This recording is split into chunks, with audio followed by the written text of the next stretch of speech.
I want my merch. I want my merch. I want my Star Trek Lower Decks merch. Yes, I want my merch now. I want my merch. God knows that I want my merch. Oh my God, will you two shut up? God damn it, even Bob hates the song. Hey guys, welcome back to Trek on the Tube. Today is a big day. Today is a great day because even if I don't yet have my official Star Trek Lower Decks merch, today is the day we can finally talk about this show. It's an adult-oriented, animated sitcom set in the universe of Star Trek. And if you know me or if you know this channel just a bit, you might be aware that I'm very hype for this show. And yeah, today we get to talk about it. Booyah! Alright, now before we begin, there are things to go over. First of all, I'm going to be doing these videos the same way I do all of my other review and Easter eggs videos, which means first I'll talk about my thoughts and opinions, and then I'll dive into every little reference and Easter egg I can find. Even if, let's be honest, with Star Trek Lower Decks, it seems like there's a million Easter eggs per episode, so I might miss just a couple. Anyway, moving on, all of my reviews are spoiler heavy, even if I don't mention it in every video I make. The intent behind my reviews is not to convince you to watch or to not watch the show. I think that only you can decide that. No, my intent is rather to analyze and go over what we were given and bring up some talking points. What I liked, what I didn't like, what I found, discussion worthy. You get the picture. Secondly, if you're watching this video on release day and you aren't in North America, you might be on the cusp of clicking away. Look, I understand you, and I am very sorry that you're not able to enjoy the show as it's released with us that are in North America. All I can say is please do consider coming back once you've seen the episode, once the show is available outside North America. Having views on my videos is one thing, but having comments and engagement is what really counts. That's what makes my day, and I would genuinely love to know what everyone in the entire world thinks. Alright, Star Trek Lower Decks, Season 1, Episode 1, Second Contact. What did I think? That's right, what did I think of possibly one of the most divisive episodes in modern Star Trek? Divisive not in its themes or intent, rather divisive by its very nature. Discovery, whether you liked it or not, was for all intents and purposes yet another Star Trek show, and the same can be said for Picard. Lower Decks, however, is an animated sitcom, which will make it very hard to accept as official, as real, as canon, dare I say, by a lot of people from the get-go. And I get that. I do, to some certain extent. It's also worth pointing out that that puts a lot of weight on the shoulders of this episode specifically. But for me personally, I haven't felt as much at home watching an episode of Star Trek since Enterprise.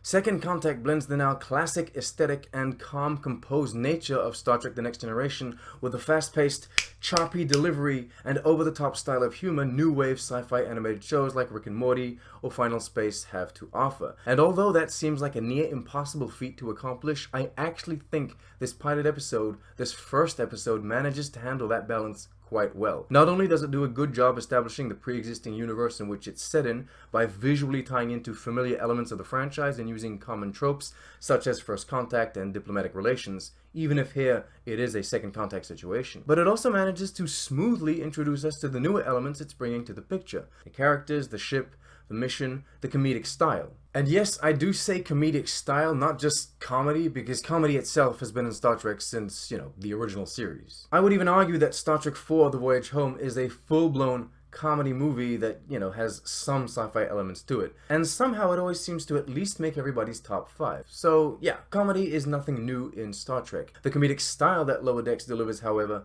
is. And yes, it's abrupt, very in your face. The jokes just fly by. They're shot at you with a Gatling gun. They're not delicately placed upon the table for you to admire. But that doesn't mean the humor doesn't work. It's just a newer way of executing humor. Okay, pause.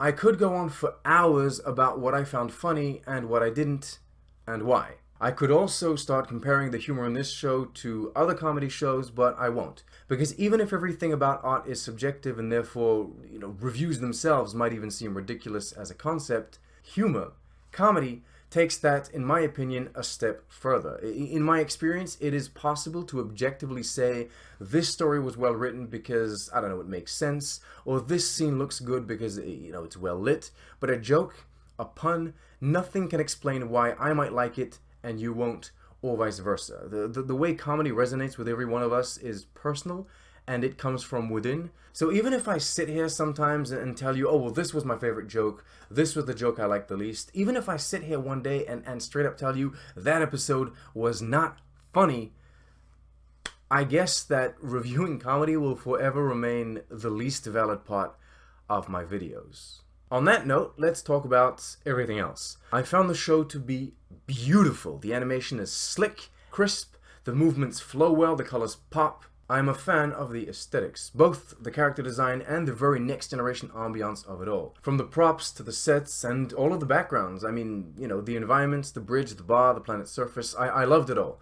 Mad respect to the director as well, Barry J. Kelly, because the way the camera swirls and pivots really gives us the impression of being in this three-dimensional space. It adds believability to the locations, and even a lot of the simpler camera angles were great as well, very strategically placed. The voice acting is impeccable. I did mention in my live chat with Starfleet Boy that I was expecting the Doctor's voice to be older, but that's in no way criticism, that was just what I was expecting. As I said earlier, the story was fun and the characters are compelling. I'm already sold on a lot of them, either thanks to their backstories, evident incoming character arcs, or simply the performances behind them. I mean, what more is there to say? It was a pretty solid first episode, which, I mean, I like Solar Opposites and I like Rick and Morty, but those first episodes aren't very good, so this one I was expecting to maybe be a little subpar, but no, I actually think it's one of the better Star Trek first episodes. Alright, I didn't like the fact all of the Orions have green hair, but that can be explained away as being a regional feature. I also didn't like how the captain completely ignored the fact Boimler played an important part in saving the ship. I feel like that went, you know, against her character, even if we don't know that much about her. And, you know, it also goes up against how we imagine the ideal captain to be. Oh, and, yeah, I didn't like how they just had to put the two protagonists in their underwear. This is a symptom of modern times, where TV shows seem to feel the need to front-load their pilots with gratuitous violence, nudity, and sexuality in order to get people hooked, and I hate it. Even if, granted, people in their underwear is not, you know, a full-blown sex scene, it's not as intense. I mean, at least they're not rubbing decon gel on each other. And, that's about it. I know it seems maybe a little short, but, I mean, keep in mind these episodes are only 23 minutes long. Even if they do pack a punch, there's, I suppose, just less to talk about than in a 45 to 1 hour minute show. As I said, there was a solid enough story. For me, some jokes landed and some didn't. It felt a bit Rick and Morty, especially at the end where Mariner is just shouting random words. Teamwork, spirit, community. That was very Rick.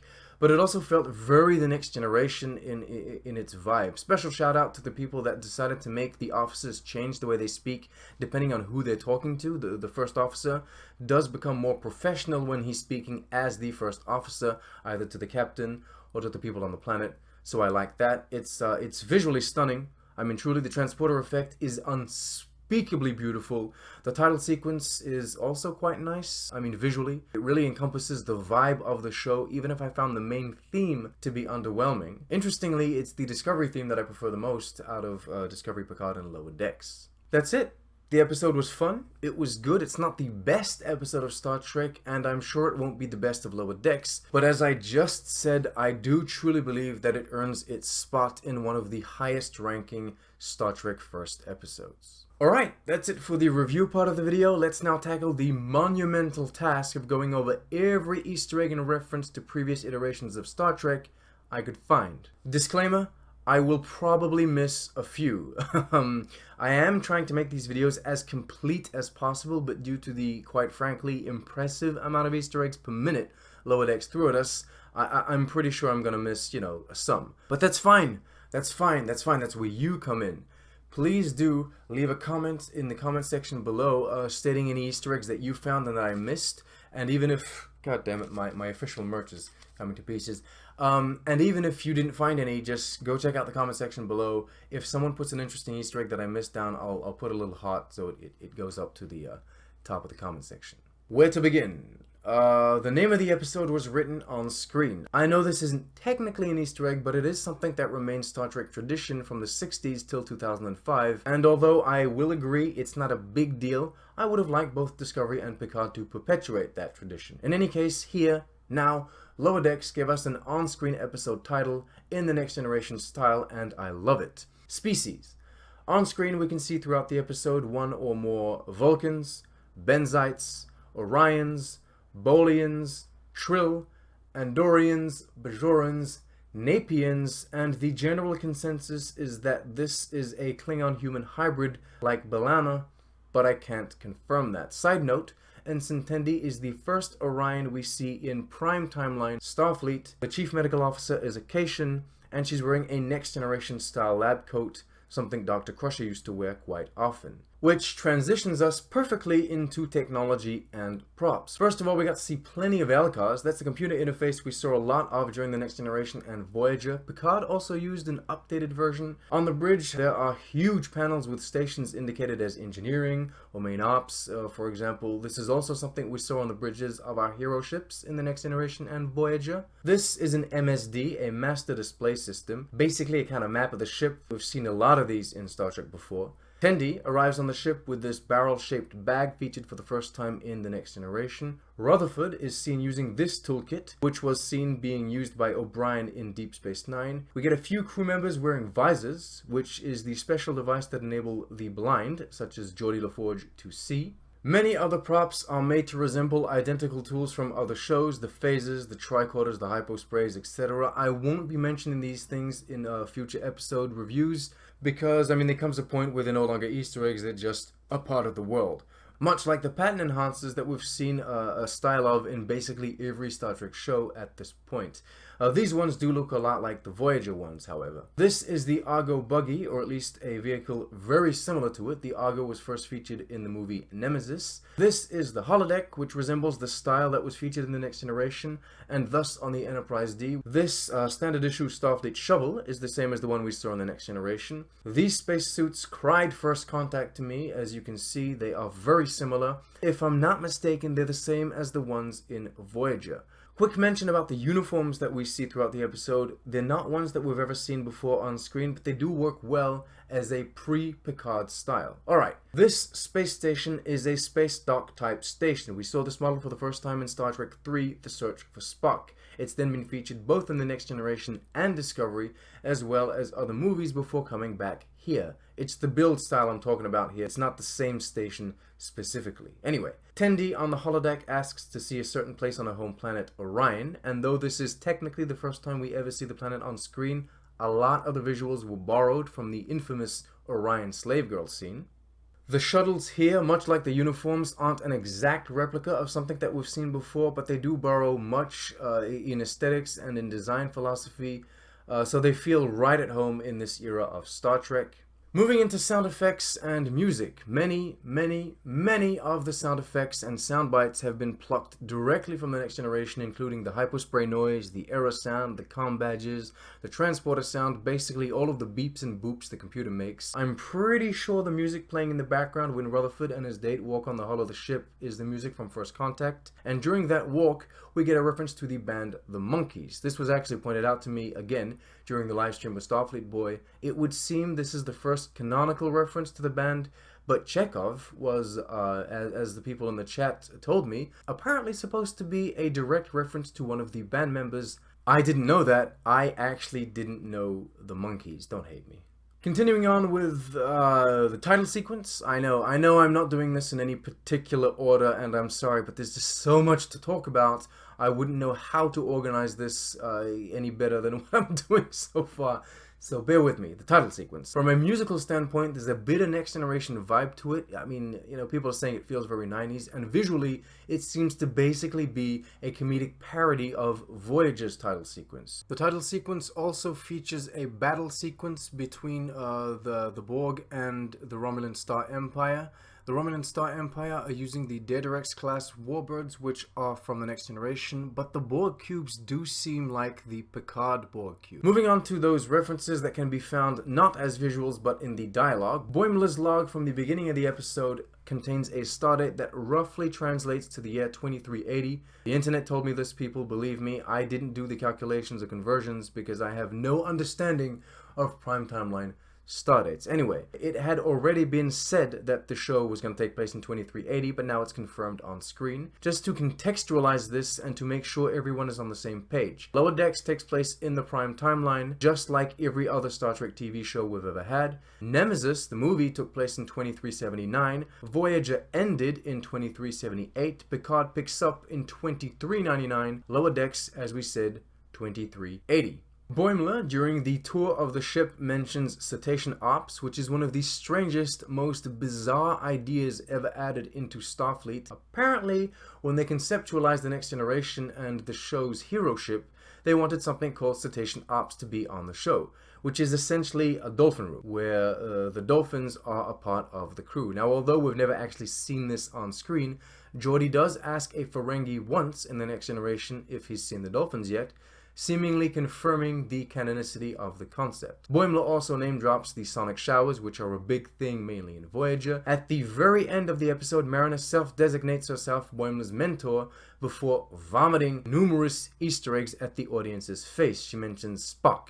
No need to explain. She then proceeds to drop major spoilers for Star Trek III: The Search for Spock when she talks about his death and rebirth. She also mentions Khan and the space whales, which are respectively references to Star Trek II: The Wrath of Khan and Star Trek IV: The Voyage Home. She also name drops Sulu, then talks about him having a sword. That's a reference to the original series episode The Naked Time. We also get a reference to Gary Mitchell, the guy who became a god.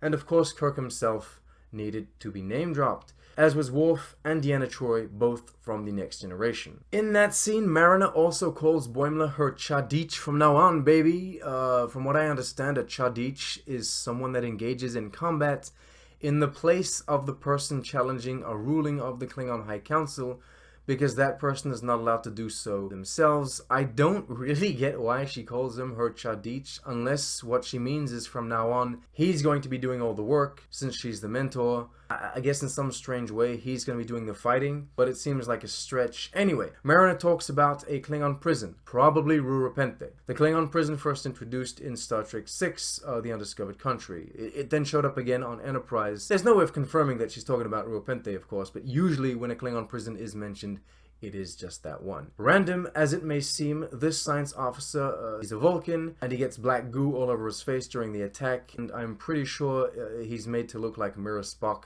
in this specific moment. Going back to the beginning of the episode, Mariner is drinking Romulan whiskey. The most common on-screen Romulan alcoholic beverage is Romulan ale. The only reason why I'm pointing this out is because this singular detail sparked so much online debate. As if Romulans, a society thousands of years older than humans, could only produce one style of alcohol. Lol. I mean, come on. They're allowed to have Romulan whiskey and Romulan ale. I'm sure they have Romulan wine and Romulan all sorts of other things.